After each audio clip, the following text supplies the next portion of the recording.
Daniel Bryan once said, if you believe in your dreams will believe in you, or something like that. And when I woke up this morning, I was just on that there old Twitter, the WWE on Fox, the official WWE on Fox social media account, made a reference to Repo Man. That's right, if you've never watched Ups and Downs before, I genuinely think Repo Man is one of the greatest wrestling creations ever, and no, I'm not kidding, because it just sums up the nonsense and the over-the-topness of professional wrestling, and it hurls it into your face. We shall talk about why they did this when we get there. I tell you, I could have cried tears of joy, hence why I put my Repo mask on. Long live Repo Man, the greatest person to ever live. It happened on SmackDown, of course, which is on fire in general right now, and when you do sit down to watch it, you're just going, well, what is Roman Reigns going to do today? Whose head is he going to chop off? But if you can believe it, he was nowhere to be seen. So we do have to find out whether that was a good thing or whether it was a bad thing, and we do it using this, the finger of power. Let's up those downs for SmackDown.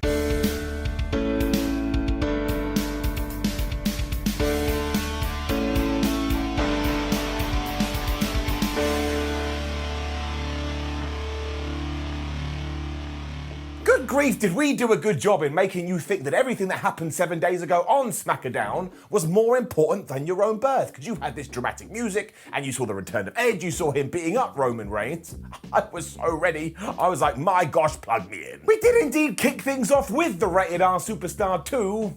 And he did that thing that sometimes people do. And what do I mean? Well, it's simple. He, of course, was talking about WrestleMania and saying this was meant to be the culmination of his giant comeback plan, which would finish with him being the Universal Champion. This did not happen, as we know, and while he could blame Daniel Bryan, or he could blame Jey Uso, he's not going to, but he wanted to let us know that he could. I was like, Edge, baby, you can't circumvent the situation like this. That would be like me going, I don't care that I'm bald. I don't care that Mother Nature took all my hair. And I go outside and kick a tree. For some reason, this has also led him to believe that he does have Roman Reigns' number and he can beat him in a match. And I suppose he does have a little bit of a point because he's never fought him in a one-on-one contest. But remember, when you go back to WrestleMania, you got stacked and packed, whatever our tribal Steve said. You were basically like a pancake. He then promised to beat Roman at Money in the Bank, and I half expected the camera to cut backstage and see Reigns just killing a swan. But as already mentioned, he wasn't there, and we didn't see him at all. Jimmy Uso and Paul Heyman were, however, and Jimmy was all like, oh man, where's Roman Reigns? I can't believe Edge is saying this stuff. Paul, what are we gonna do? What are we gonna do? And he was just getting madder and madder and madder. And man, anybody else would have been terrified, because do you know how many words came out of Paul Heyman's mouth? 0. So I really hope that Jim Bob has a plan here, because none of this is going to go well. But you know the deal. When it comes to the Universal Championship on SmackDown, it's always just flipping brilliant. Taking the mask off because somehow it was making my eyes sweat. Who knew that was a thing? And then yes, all my dreams came true. Because we had a nuts match anyway, given that it was Big E teaming with Shinsuke Nakamura to take on Baron Corbin and Apollo Crews. And of course, Rick Boogs was here doing his whole entrance stuff. And I tell you, that guy and this over-the-topness has become my go-to when trying to recruit people that don't want to watch wrestling. I'm like, look, come see this. I promise you'll be entertained. The real joy, though, is everything we're doing with Baron Corbin. Because after he did indeed lose his crown, all his financial investments went through the floor, and he is genuinely upset about it. To the point, I was watching Mr. Corbin, and I felt it right here in my hearty heart, the sympathy I had. He also looked the part too because he stopped shaving his head and he's got a bunch of stubble, and it also affected his in-ring work, because even though he was desperately trying to fight, he just didn't have it inside him anymore. This all did, however, lead to the greatest distraction finish ever. Because Rick Boogs got on the microphone and he was like, whose car is this? It's being towed. And of course, it was Baron Corbin's, and he was so devastated he forgot he was in a wrestling match. He got slammed with the big ending, and he lost. But do not skip over what I just said. His vehicle was being repossessed, which yes, led to the WWE on Fox Twitter account going, oh my gosh, has Repo Man come back to WWE? And I was like, please, for the love of everything. If you're not going to make me the new Repo Man, and that offer is still very much out there, make anybody else Repo Man. Hell, make Baron Repo Man for all I care about. I just need Repo Man in 2021. This was very ironic, however, because I was really excited and really happy, but then we cut back to Baron again, and honestly, he looks sadder than a Care Bear. I really want to see where this is gonna go. It's also awesome because it's finally allowed Baron to move on to something new, which he needed, and he is smashing it out the park. This may secretly be my favourite thing on SmackDown. up. We still have to bring down the distraction counter, it rolls up to 75, but when it comes to the 75th entry, I don't give a hoot. Bianca Belair and Bayley were out next, and now they're taking things seriously. It suits them better. It was nothing special either, but we had a bunch of boxes that we had to tick, so we ticked them, because Bayley was all like, look, Bianca Belair only won a Hell in a Cell by a massive fluke, and if we look in the fictional record books, you will see that I pinned her on an episode of SmackDown, and how crap is that for her? She became the women's champion, and then she's getting defeated. Bianca was having none of this though, so she stormed to the ring and was like, Bales, I've had enough of you, I've had enough of the role model, which is why at the next pay-per-view Money in the Bank, we should have an I Quit match. I mean, that is so random and nonsensical, she may as well have gone, let's have an egg and spoon race, and of course we got some laughing afterwards, but I thought all of this was executed very well. Bianca was like, oh, I'm gonna make you quit, I'm gonna embarrass you, and Bayley was like, you're not gonna make me quit. In fact, if you ever did, I'd probably leave SmackDown, I'd probably leave WWE. So I'm sure that stipulation is going to tie into something, just give it a bit of time. But this was all good too, Belair was excited about whooping Bayley's ass one more time, and I'm sure after Bayley does say I quit, Sasha Banks will come back to the company, and we can do Sasha Banks versus Bianca Belair at SummerSlam. It's what you should be doing. Although I do have to make one quick point, why is it called an I Quit match? I know it's because the person that loses says I quit, but if you are challenging someone else to it, shouldn't it be a you quit match? Because if you say it's an I Quit match, it sounds like you're going to quit. I overthought it. I swear Jimmy Uso is trying to get himself killed too, because he was in the back talking to Paul Heyman again, and he was flabbergasted that we hadn't seen Reigns, and that we hadn't seen him get the Rated R Superstar and just chop him up into little pieces. As such, Jim Bob decided that he was going to go out and call the Rated R Superstar out instead, and Paul Heyman just looked at him again and smiled. I mean, if you couldn't see that this wasn't going to go bad, you'd be a blind man. Don't worry about that, however, and instead worry about the fact that we are in a reality and we are in a world where Kevin Owens and Sami Zayn literally, and I mean literally, can't have bad wrestling matches. Because they were engaged here in a last man standing to see who was going to qualify for the Money in the Bank match, and it was just tremendous.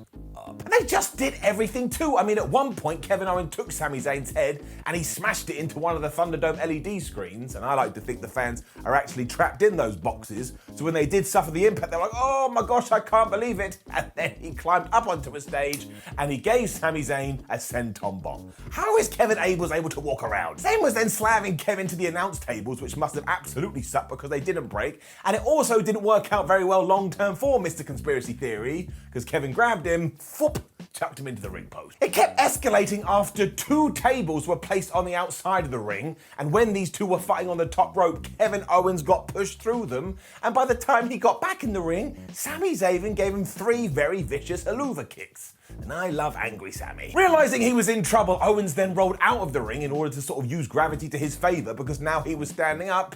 And then he remembered to use that old saying, karma is a bitch. Because in order to make up for this, Kevin Owens hit one powerbomb through a table, he then hit another powerbomb through another table, and then basically powerbombed Sami Zayn on the floor, and given before all of this, Zayn had also been stunned. You will not be surprised to hear he wasn't able to enter the 10 count, and he was out. Enter the 10 count, what is this, a Bruce Lee movie? He couldn't get up, he was done. This was sold like Sami had been absolutely destroyed, but it was 20 minutes of pure joy.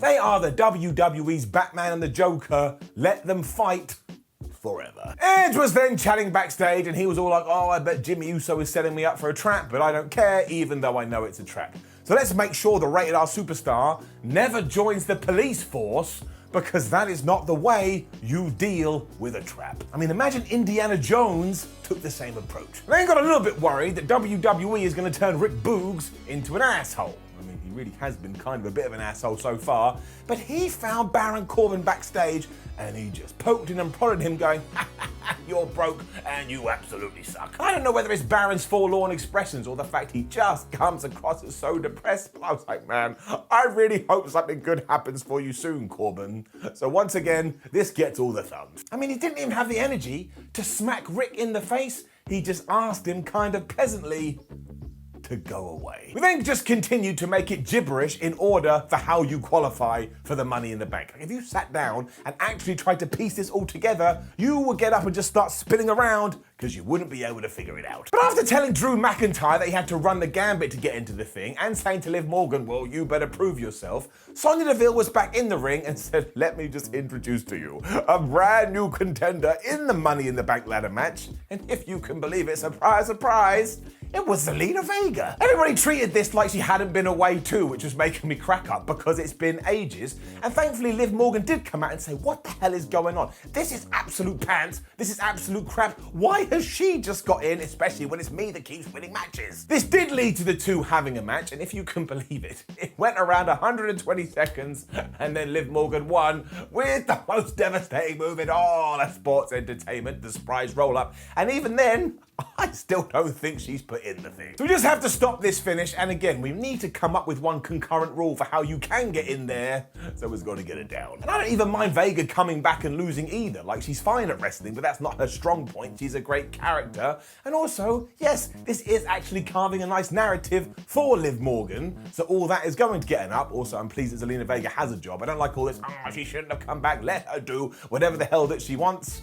That doesn't mean there aren't massive plot holes in this story. And then nonsense carried on. Because rightfully, Seth Rollins, who this week was looking like some kind of purse, went to Sonya Deville and Adam Pearce, and he was furious because 7 days he very nicely had said, look, please, can I have a Universal title shot? And they were like, yes, that sounds like a great idea. And then before the night was over, they'd given it to Stinking Edge. So that is double standards, people. That is double standards. And then Rollins also lost his mind because he was told, hey, look, we will create a path for this championship for you. Next week, you have to take on Cesaro in a Money in the Bank qualifying match. And then if you win that and you get the briefcase, wahoo, hey, you'll be able to do it. I'm like, does WWE read their script back? What happened 5 minutes ago? And the only reason I don't actually mind this is, one, I will watch Rollins versus Cesaro any single day of the week, but also I think it's going to end up with Seth Rollins costing Edge his victory against Roman Reigns, which means at SummerSlam we do Edge versus Seth Rollins, a match I've always wanted to see, especially because they have history together. Before Edge was cleared to come back to the ring, Seth Rollins was all like, I'm gonna break his neck. So if WWE ties into that, I promise you it will be brilliant. Right, okay, Otis. For some reason, we have treated this poor man like a sheep, and we have just shorn off all his hair, and we've also waited 12 months after he won the Money in the Bank briefcase to all of a sudden, oh my gosh, look at this guy. He's great, we should do something with him. But look, better late than never up. Because he was facing Angelo Dawkins, and man, the Street Profit got absolutely wrecked. I mean, I don't think he got even one thought of offense in here, and he was clotheslined, and he was slammed, and he was thrown around, and then Owens just hit the Vader bomb, and he got the 1, 2, 3, and I was kind of stunned. But look, even with no hair, I absolutely love Otis. He just has something about him, and his relationship with Chad Gable as Alpha Academy is also pretty damn good. So if we can now keep the importance and the spotlight on him, I think we do have something here. But therein lies the issue. WWE loves to forget stuff, but I tell ya, this was all right by me. Jimmy Uso was then digging his own grave because he was getting a little bit mad that our tribal chief still wasn't here. And I was like, Jimmy, you've got to shut up. If he hears you say this, he's gonna get a gun and shoot you in the elbow. There was no calming him down though, so Paul Heyman encouraged him to go to the ring and to call out Edge, which is what he went and did. So this was always going to be a very, very bad move, especially when Jey Uso was all like, hey, Edge, man, you better come out here. It's not a trap. I promise you it's not a trap. I was like, Jamie, you don't tell someone it's not a trap. Here's a little bit of advice for everybody watching this week's Ups and Downs. If you're outside and someone comes up to you and says, look, do you want to get in my van? I'm definitely not going to murder you. It means he's 100% going to murder you and you have to run away. Edge did enter, and while he was a little bit hesitant, he also knows that the real trump card here when it comes to an Uso is to manipulate the shit out of him. So he was all like, man, you're just Roman Reigns is lucky. He doesn't care about you. He only cares about himself. And I think it hurt Jimmy Uso emotionally. So Edge ran in there, and my word, did he give this Samoan a beating. I mean, Jim Bob got so owned, Edge may as well have got out a human-sized fishing reel and just reeled him in. And then, yeah, did he kick this guy's ass. I mean, he was giving him spears, he put in that gruesome-looking crossface, and he got a piece of chair, table, or whatever the hell it is, and he rammed it into Jimmy Uso's face, much like he done to Roman Reigns back at WrestleMania. I suppose that's poetic. Once again, though, my poor heart was being tugged around the place, though, because the whole time you could see Jimmy looking for Roman, like, Roman, where are you? I thought we were together. And by the end of this, MVP was tapping out. This is not going to end well for him. This was a really good ending though, and I do have so much sympathy for the Usos because they're just a couple of morons, even though you want them to do well, and they better be the tag team champions soon. But honestly, SmackDown right here, right now is one of the best wrestling shows on TV, and it doesn't look like it's going to slow down anytime soon. What's that? Up. On the down low though, I do need either Jimmy or Jay to become the Universal Champion at one stage just so I can get my satisfaction. I don't think that's going to happen, so I'm very intrigued about what is around the corner, but as you've already figured out, is getting it up. Now, don't forget to leave a comment below and let us know what you thought about last night's episode of SmackDown. Like the video, share the video, and subscribe. Head on over to WhatCulture.com where you can read the Ups and Downs article. I don't write it, so I'm going to be checking it out later going, oh, I can't believe he said this, what a pile of baloney. Make sure you come say hello on social media and watch another video here on YouTube because YouTube loves it. My name is Seth for WhatCulture. Thank you for joining me as always, and if Roman Reigns is watching, you're still the man. I still love you. Oh, Roman, you are the king of the world. Please don't kill me.